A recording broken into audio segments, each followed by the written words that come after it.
California's death toll has now climbed to 17, 9 in our area, including the 3 who died when their cars were washed away in the New Year's flash flood near Wilton.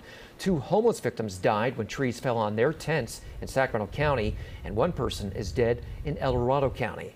That statewide number is expected to climb.